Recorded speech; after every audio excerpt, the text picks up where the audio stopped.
Hello friends, வணக்கம். Welcome to Passion Kitchen. நான் பூர்ணிமா. இன்னைக்கு நம்ம கிச்சன்ல என்ன செய்ய போறோம்னு பார்க்கிறதுக்கு முன்னாடி இந்த சேனலை நீங்க பார்க்கிறது இதுவே முதல் முறைனா மறக்காம Subscribe பண்ணுங்க. கூடவே பெல் ஐகானையும் ஆல்ங்கிற ஆப்ஷனையும் சேர்த்து பிரஸ் பண்ணிக்கோங்க. இன்னைக்கு நம்ம கிச்சன்ல என்ன செய்ய போறோம்னு பாத்தீங்கன்னா ரொம்பவே ஹெல்தியான ரெசிபி தாங்க. கல்யாண வீட்டு ஜாம் அப்படி இல்லனா பச்சடின்னு சொல்லுவாங்க. அதுதான் செய்ய போறோம். வாங்க எப்படி செய்யறதுன்னு பார்க்கலாம். பெங்களூர் தக்காளி எடுத்துர்க்கேன். ஒரு 8 தக்காளி நல்லா வாஷ் பண்ணிட்டு இந்த மாதிரி ஸ்லிட் பண்ணி எடுத்து வச்சிருக்கேன். இப்போ நம்ம வந்து இத கடாயில போட்டு நல்லா தண்ணி ஊத்தி பாயில் பண்ணி எடுத்துக்க போறோம். பாயில் பண்ணி எடுத்ததுக்கு அப்புறம் இந்த தோலை மட்டும் உரிச்சிட்டு மிக்ஸி ஜார்ல போட்டு நல்லா பல்ப் ஆக்கி எடுத்துக்க போறோம். 5 நிமிஷத்துல பாத்தீங்கன்னா தக்காளி இந்த அளவு நல்லா வெந்திருச்சு. இதுல நம்ம இந்த தோலை மட்டும் ஈஸியா உரிக்க வரும். இதுக்காக தான் மேலே வந்து நம்ம ஸ்லிட் பண்ணி வந்து போட்டோம். தக்காளி ஆறுற அந்த கேப்க்குள்ள நம்ம முந்திரியும் திராட்சையும் ஃப்ரை பண்ணி எடுத்துக்க போறோம். இப்போ அதே கடாயில கொஞ்சமா நெய் விட்டுருக்கேன். இப்போ முந்திரியும் திராட்சையும் நம்ம வறுத்து எடுத்துக்கலாம். ஃபர்ஸ்ட் முந்திரி பருப்பு போட்டுருக்கேன். கொஞ்சம் அது கலர் மாறினதுக்கு அப்புறம் திராட்சையும் சேர்த்து வறுத்து எடுத்துக்கலாம். முந்திரி திராட்சை நல்லா வறுபட்டுருச்சு. முந்திரி வந்து ரொம்ப கருகாம பார்த்துக்கோங்க. இப்போ இதை வேற பவுலுக்கு நம்ம மாற்றிடலாம். நல்லா தக்காளி ஆறுனதுக்கு அப்புறமா தோலை உரிச்சிட்டு இந்த மாதிரி அடித்து எடுத்துகிட்டு வந்திருக்கேன். நல்லா அரைக்கணும்னு அவசியம் இல்லை. ஒரு பல்ஸ் விட்ட மாதிரி ஒரு 2 பல்ஸ் விட்டிங்கன்னா போதும். முந்திரி பருப்பு வறுத்த அதே கடாயிலேயே அந்த நெய் கொஞ்சம் இருக்குது, அது மேலேயே போடுறேன். 1 கப் அளவு சுகர் ஆட் பண்ணிக்கலாம். நான் ப்ரௌன் சுகர் ஆட் பண்ணுறேன். நீங்கள் நார்மல் ஒயிட் சுகரோ இல்லை வெல்லமோ எது வேணாலும் ஆட் பண்ணிக்கலாம். இது கூடவே நம்ம அரைச்சி வச்சுருந்தோம் இல்லையா தக்காளி பல்ப்பு, அதை நம்ம ஆட் பண்ணிக்கிறோம். இதில் எந்த தண்ணியும் விட தேவையில்லை. அப்படியே அந்த சுகர் சிரப்போடு இந்த தக்காளி வந்து நல்லா வெந்து வரணும். நல்லா அந்த தக்காளியும் சுகரும் பிளெண்ட் ஆகணும். பிளெண்ட் ஆகி நல்லா திக்காகி நமக்கு ஜாம் கன்சிஸ்டன்சி வரும். அது வரைக்கும் நம்ம வந்து கலரி கொடுத்துக்கிட்டே இருக்கணும். இப்போ இந்த மாதிரி சுகரும் தக்காளியும் மிக்ஸ் ஆனதுக்கப்புறம் நீங்கள் ஒரு வாட்டி செக் பண்ணி பார்த்துக்கோங்க. சுகர் அளவு வந்து உங்களுக்கு போதுமான்றதை செக் பண்ணிக்கோங்க. அப்படி பத்தாதுன்னா இன்னும் கொஞ்சம் போட்டுக்கலாம். பார்த்தீங்கன்னா கொஞ்சம் திக்காக இருக்குது. இன்னும் கொஞ்சம் திக்காகணும். நம்ம நடுவில் கிளறி கொடுங்க.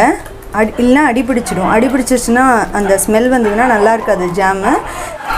இப்போது நல்லா திக்காக கொதிச்சுக்கிட்டே இருக்குது. இந்த டைமில் நம்ம 1 ஸ்பூன் அளவு நெய் ஆட் பண்ணிக்கலாம். இதுக்கு நெய் எல்லாமும் ரொம்ப தேவைப்படாது. ரொம்ப ஹெல்த்தியான டிஷ்ஷு.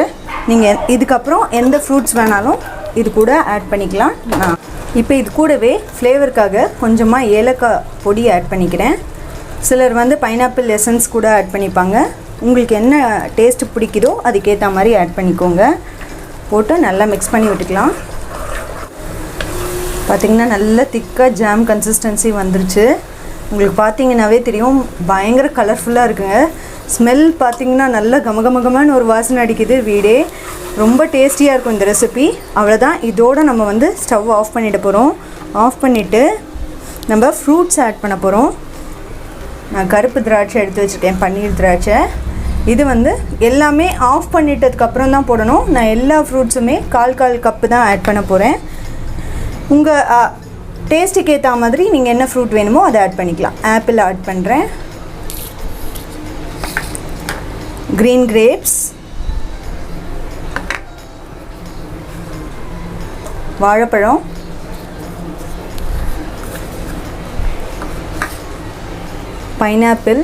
பைனாப்பிள் கண்டிப்பாக ஆட் பண்ணணும். நீங்கள் எது ஆட் பண்ணுறீங்களோ இல்லையோ அது ஒரு தனி ஃப்ளேவர் கொடுக்குங்க. செர்ரி வந்து பாதியாக கட் பண்ணி போட்டிருக்கேன். இது கூடவே பேரிச்சம்பழம் ஆட் பண்ணுறேன். பேரிச்சம்பழம் நல்லா சாஃப்டான பேரிச்சம்பழமாக எடுத்துக்கோங்க. இதை ஆட் பண்ணிக்கிறோம். இப்போ இது எல்லாத்தையும் ஒன்றா நல்லா மிக்ஸ் பண்ணிக்கலாம். நல்லா மிக்ஸ் பண்ணியாச்சு. பார்க்கவே ரொம்ப அட்ராக்டிவாக கலர்ஃபுல்லாக இருக்குது. இப்போ இது கூடவே ஏற்கனவே வறுத்து வச்சுருந்தோம் இல்லையா முந்திரியும் திராட்சையும், அதை நம்ம ஆட் பண்ணிக்கலாம்.